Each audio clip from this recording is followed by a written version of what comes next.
Welcome to Scrub In, a podcast powered by Bayhealth. I'm your host, Sarah Beebe. And I'm your co-host, Tyler Cody. Step into the studio with us as we scrub in and dive deep into asking, what is your why? A conversation committed to inspiring purpose in each other. Here we offer personal and practical lessons directly from our community members that unite, grow, and empower us all. Welcome back, everybody, to Scrub In, powered by Bayhealth. We're in season 2 of our series and so excited to be here today. We're meeting with Josh Smith. He is the Manager of Rehab Services for Bayhealth Medical Center and, or Director of Manager. Yeah. Manager sounds good. Okay, sounds good. Well, welcome, Josh. Thanks for joining us. Well, thank you so much. And let me tell you, I've really enjoyed listening to elements of season 1. The guests you've brought in, it's been really inspirational.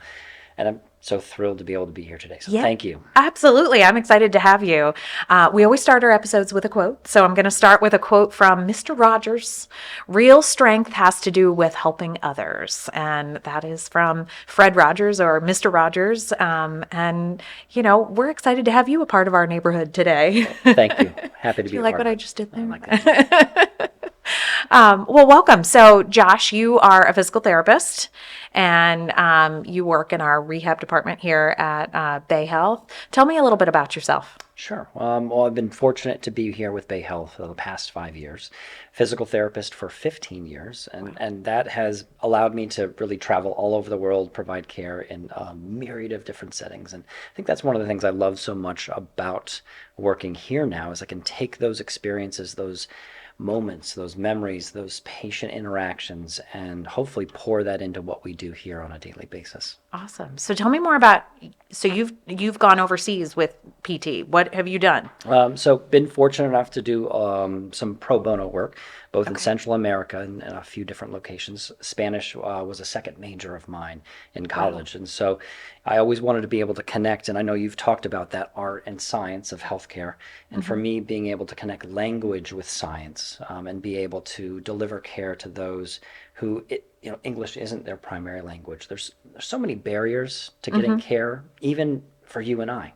Yeah. But for someone who lives here in Central or Southern Delaware, whose language isn't English as a primary language, the barriers are that much greater. And so being able to deliver that in their primary language and be able to meet their needs in that way has been just truly, important and impactful to me. I want to open our neighborhood of Bayhealth up to everyone that lives here.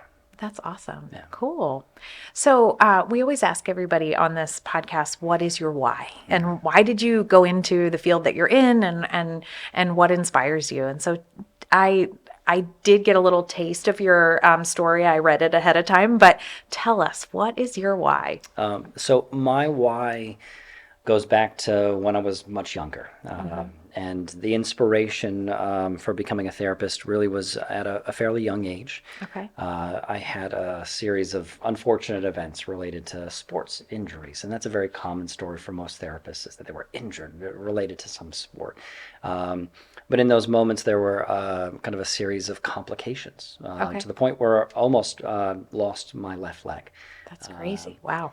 And although I came from a family of nurses and I have such a great appreciation for the work they did, in that moment, the medical team saved my leg. It was remarkable, really, truly a miracle. But it was the therapist there that I really connected with because his why was my why. My why at that time was being able to walk again. Yeah. Right? Simple things like that. To be able to get back to my friends and to my family and to the things that I loved and enjoyed. And at that moment, I could see that was the most important thing to him, and was to be able to restore that ability to move again. And so from that moment on, and the joy and the excitement that he brought every day, it seemed like he loved his job. And really, I wanted that same sense of joy and to be able to bring that to others. Yeah. And from that moment, I think that was my why. And since that point, I've had kind of many moments and memories of being able to connect with patients and to be able to give that back to them. That really is truly rewarding. Yeah. And are you still able to be active and be in athletics now? Yeah, I can't cut and turn as much as I used to. Going in a straight line is usually best. So my wife and I, we participate in triathlons every summer Oh, wow. to Okay. try and keep ourselves motivated to move. And I do coach for my kids. I've got two small kids, so I coach their soccer and basketball, and that kind of helps me to keep my hand in some of the things I loved as a kid. That's awesome. So Yeah. your therapist was able to get you back to, a functional level, and now you're doing that for others, which is awesome. And I think within that scope of therapy, although it can be purely sports driven and related, I think working here in a hospital and a community center, what's so important to me is that we touch lives as nurses do. At every point of care, whether that be in the emergency room, whether that be while they're undergoing cancer-related treatments. Yeah. Our urologists send patients that have pelvic dysfunction, whether that be pain or incontinence, things of that nature. And so we have specialists that work and help to ensure that as kind of downstream specialist, we can ensure that the pillars of excellence at the top of our organization are being carried through all the way to the community. That's awesome. Yeah. Yeah. I have some very special physical therapists in my family. My brother and my sister-in-law are both physical therapists, and my brother does sports medicine. My sister-in-law is a pelvic floor PT. Oh, wonderful. And they have similar whys that they went into this because they want to, they want to get other people moving, and same thing, that the patient's why is their why, which is just so cool that you have that. And I think a lot of physical therapists have a similar why, because they do always seem so excited to get people up and moving, and which is awesome. And I think, outside of just being a PT, being able to support a department with our occupational therapist and our speech language pathologist, that why extends into so many other facets of life. As an occupational therapist, their primary concern is that individual's capacity to live life. Although I might get someone moving and restore that ability to get out into the community, if they can't take care of themselves, Right. what good have we done, right? Right. And for an individual who has some impairments that are going to affect their ability to communicate, right? If I can't speak to you clearly, if I'm having swallowing difficulties and I can't eat anymore, that's going to, again, impact my health, my well-being, and my ability to be a part of the community. So it's that Absolutely. kind of that collaborative opportunity to work together as a team to meet those needs in very different and unique ways. That's kind of exciting every day. We're problem solvers by trade, and I think we love to be able to see where those deficits are and be able to, through movement, through interventions, change that. Yeah, that's awesome. And you are also in leadership in rehab services. And so what brought you to leadership? Again, I think that's what a great question. For me, it was a belief, and I think perhaps maybe that belief came from being kind of encouraged by my family, really. And that sense of impact. I think that's usually what drives me on a daily basis. And when I see those instances, say it is a patient in the community that has had a multitude of falls, they're in and out of our emergency department, and I think to myself, how can we change that scenario? How can we go about making a better system that addresses those needs? Yeah. And from that, it kind of leads me down that path of saying we can do better. We can do better for our community. We can do better for our patients. And I think that's what drives me, or helps me to kind of remain committed to help others. Okay. I always think, with coaching my kids, ages 5 and 9, that's far harder than leading a team of therapists on a daily basis. Agreed. Or organizing 5-year-olds to move in a unified direction on the soccer field, far more challenging. Herding cats. Indeed it is. Yeah, I think I've got the scratches to prove it. Yep, pretty much. But really, it's been such a pleasure to be here at Bayhealth. I took an opportunity to transition here when we moved to this new campus in Sussex, and Bayhealth took a chance on me. And they have invested so richly in my journey of growth as an individual, as a therapist, and as a leader. And they've really given me those tools to hopefully be able to not lead others, but to work alongside others. Yeah. I think in healthcare, I think that's so essential to have that clinical element to being in leadership. That it's one thing to tell somebody to do something, but until you've done it yourself and you've been in the trenches and seen some of the things that we've seen in the past few years, Absolutely. Yeah.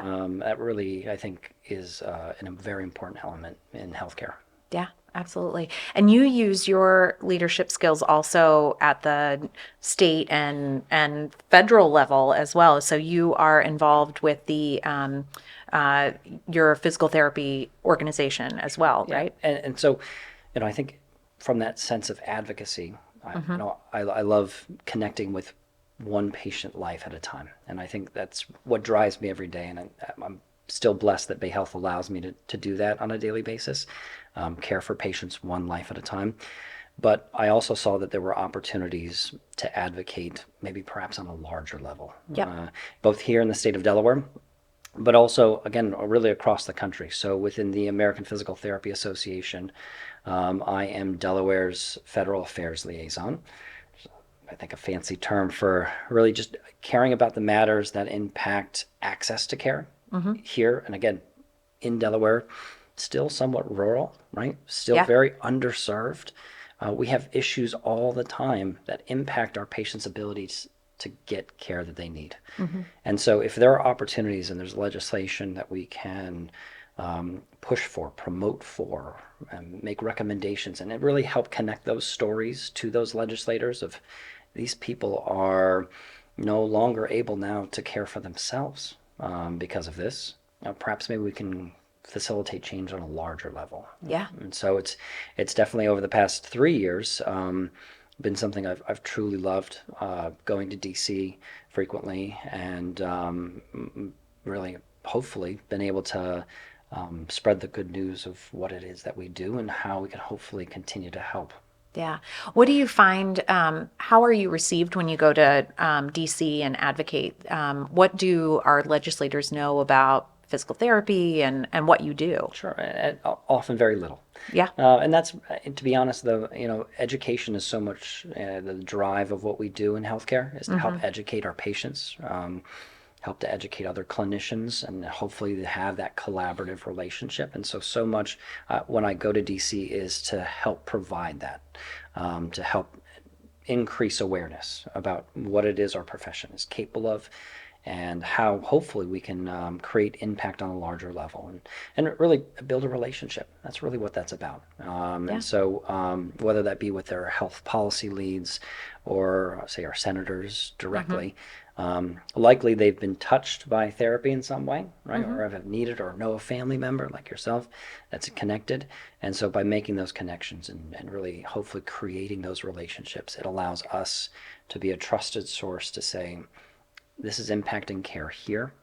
This is impacting care on a larger level. And we don't want that to be a limiting factor of people to stay healthy and well here in the first state. Right. Yeah. Oh, I love that. That's wonderful.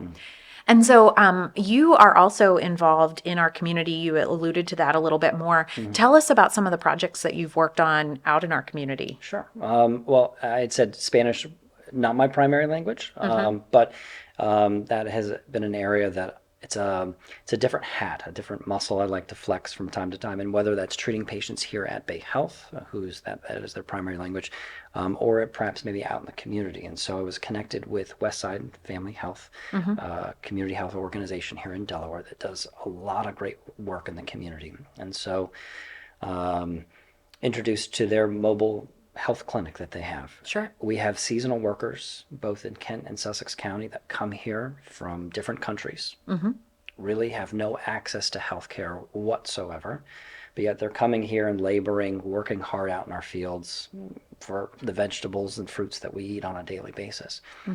And so by connecting with some of the leaders there, I saw that there was an opportunity, to volunteer, to use what talents I have, to be able to maybe address their needs, to provide assessments, treatments in the field, again, that's a very labor-intensive job, right? Yeah. Without much rest, without much access to the niceties that you and I have. And if there's ways that we can prevent breakdown, strain, pains, orthopedic issues, that's one of the things that I really enjoy doing. And so um, it's as much for me as it is hopefully for them. Yeah. But I really gather and gain a lot of enjoyment out of it. Originally, the dream was to move to Central America with my Spanish and my physical therapy, and you put that into practice Okay. in that level. And what I found is I can serve in this community here and try and bring some good into the people that live and work here. And so I'm thrilled that I have that opportunity to invest in that way. That's awesome. Now, do you find that when, that program is only in the summer, is that right? Do you find that you're able to see the same patients a couple of times and follow up with them, or do you kind of get like one shot to work with most of your It is patients? often very much one and done. And, Yeah. what's kind of interesting about that population is they may come in for just a growing season, and that could be for, say, watermelons, or and then they're transitioned back home. And the work that the West Side does extends obviously beyond much more than what I do, but to really ensure that there is some semblance of health equity. Sure. And a lot of it could be something as basic as ensuring that they have access to vaccinations. That wouldn't normally be something that they have in their home countries. So it's really tremendous work. I play but a very, very small role, and I hope I'm doing good. Yeah. But yeah, often in those instances, it's maybe a 10-minute interaction to be able to try and provide them some benefit. And So you have to assess, you have to treat, make recommendations all in a very short period of time. And I think one of the great things about maybe working at Bayhealth that's prepared me is that we have to work in so many different settings on a daily basis. Sure. And so many of our colleagues are torn between a multitude of floors, a multitude of roles, and in leadership that's very often the case as well. And so whether one prepares me for the other or vice versa, I often think those experiences help to guide me and make decisions about how best to help people going forward. And that's really what I try and connect with on a daily basis. Wow, that's awesome. Yeah. And I believe that Bayhealth is going to continue to partner with Westside Health this summer as well, if that's correct. I believe I that, believe yeah, so. yeah. And I think that's one of the great things is that Bayhealth has put so much emphasis on community involvement engagement. Absolutely. We have a department that really wants to invest in our community, right? We want to plant those seeds of change, right? We've got to do it in our community. Sometimes we expect patients to come to us, and coming to a hospital can sometimes be a little intimidating. Yeah. Right? But if we can meet our patients, our community members where they live, where they work, we have an opportunity to hopefully be able to improve the health and wellness one life at a time. Yeah, absolutely. And, growing up here in Southern Delaware, you pretty much went to the hospital and the healthcare organization that you lived near. Now we've blurred those lines quite a bit. Our hospital has grown to the south and to the north and other hospitals. And so, we really do have to treat our patients not only as patients, but also as consumers of healthcare and being there for those things that they need. So, and this is a great example of that. So, yeah, Certainly awesome.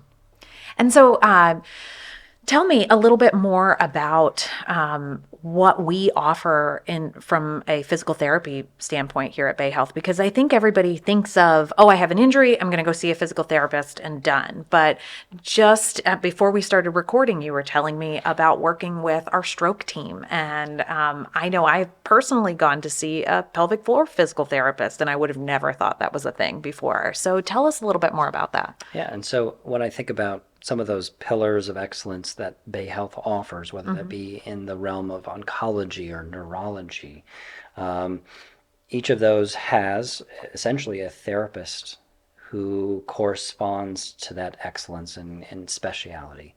Yeah. And whether that be in an outpatient variety or setting, or whether that be in an acute setting. And I think that's perhaps, one of the things that therapists love most, and I would say nurses as well. They love the fact that there's so much access to variety within the scope of their career. And that could be, in a long-term care facility. You could work in an acute rehab facility. And so where we touch people, right, in terms of making an impact on their life and an impact on their why, it is through that entire scope, extending all the way out into the home and into the community. And I think what Bayhealth has invested so much in, certainly since we've been here at the Sussex campus, is ensuring that we retain and train the best possible therapist, and ensure that we have individuals who can really follow up with patients after really serious life events, and ensure that, long ago, if you were needing care, in all likelihood, you had to leave this community. Right? You had to exit the state, and you had to go somewhere where that excellence could be delivered. And I think that's one of the biggest points of inspiration with this new campus, and really been a part of how we've developed our department since being here, is ensuring that, wow, if I have a need, whether that extend from, say, vocal retraining after a traumatic brain injury, or pelvic dysfunction after having a baby, right? Or having a serious hand injury because the factory that I work in, a machine broke.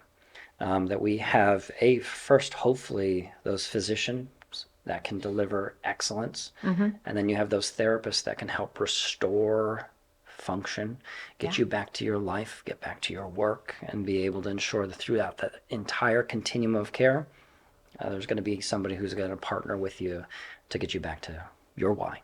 Yeah, absolutely. I think about, I've talked to a number of people who maybe they have a surgery or something, and they get themselves back well enough to go back to life.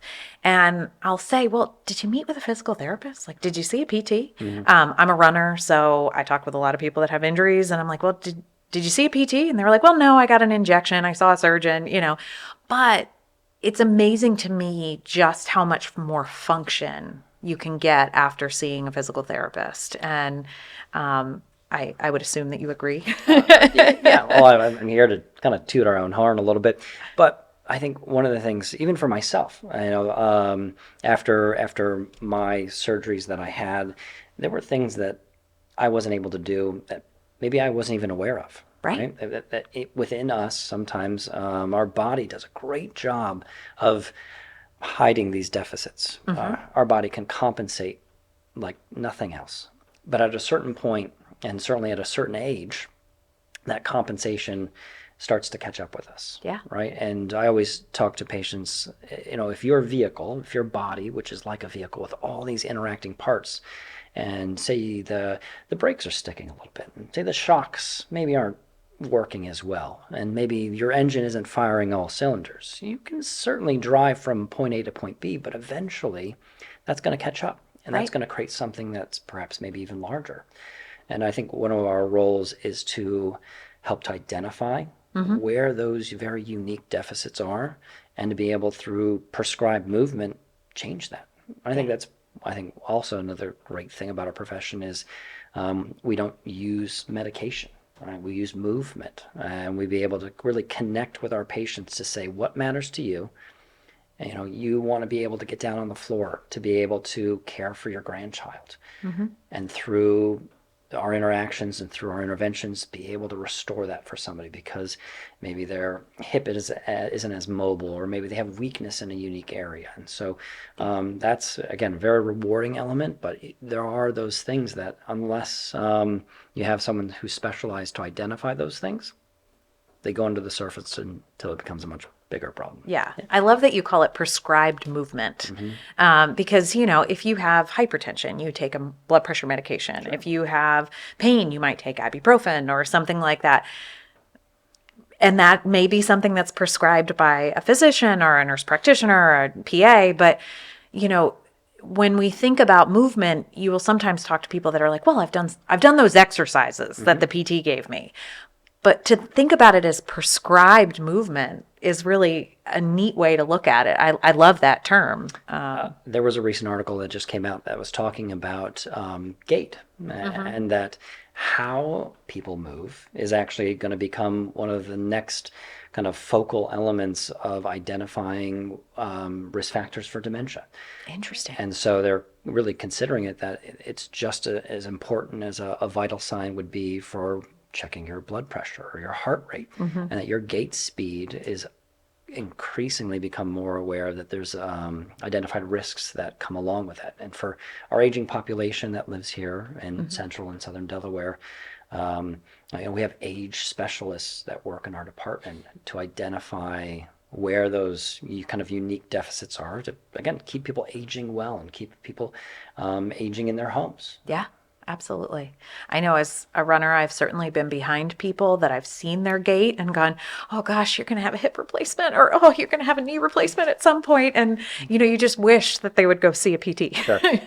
My wife's a physical therapist, and there's more than enough times where we will be analyzing people around us and picking out their deficiencies from a movement perspective. Yeah, absolutely. But to be able to think about, oh gosh, they really need to work on that. Yeah. Well, I have a friend who, she's become my friend, but she was my pelvic floor PT for a long time. And I did have a significant amount of damage after both of my children, and then pain, and being able to get back to what I love to do as a runner required her. And we've run a couple races together, and she's like, well, I try to keep it to myself, but yes, do you see, she can't help but analyze people's gaits. Yeah. And so, yeah. And say in that kind of unique niche field of pelvic health physical therapy, one of the fortunate things from an advocacy perspective is our current representative, Lisa Rochester, is a huge supporter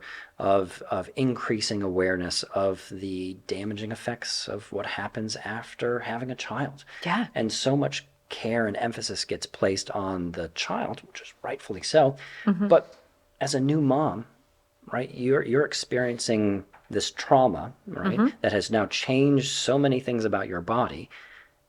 Typically, if we were, say, having a patient recovering from an abdominal procedure, well, that'd be bed rest, and we want to make sure that you're not moving or potentially causing any additional damage. But as a new mom, that's not something that's afforded to you. We just expect you to pick up and start caring for that new life of yours. Yeah. It's great that we have those here, and it's great that we have those kind of specializations to help ensure that we're kind of connecting with those unique needs that sometimes, unfortunately, go under the surface and they're not talked about. Yeah, absolutely. And I love that we have that here at Bayhealth. I didn't know that until I talked to you. So that's awesome. Well, we're getting really close to the end of our time. Is there anything else you'd like to talk about? That's a great question. I think I just really appreciate the opportunity to be here. And I love that this organization truly does care about these voices. They do care about the why. And I think I agree. Being a part of an organization that supports that why, and the various scopes within the kind of the various ways that we look at that why, it truly matters. I think my direct reports, the therapists that I work alongside of, see that, they feel that, they value that, they want to be a part of this place, they want to invest in their community, and they know we have an organization that does that, and certainly a lot of pride in that, and we look forward hopefully to continue that, and whether that be through addressing the needs of our aging population, or whether that be through addressing the needs of those individuals where English isn't their primary language. One of the things we want to do is continue to find ways to meet them where they're at, and meet their why. Yeah, absolutely. Well, thank you so much, Josh. I really appreciate you being with us today, and I look forward to continuing to work with you. We'll look forward to seeing you out in the community. Yeah, thanks. Thank you for joining us. Please make sure to like and subscribe by hitting the plus or follow button. You can follow us wherever you get your podcasts. And remember to stay committed to the why.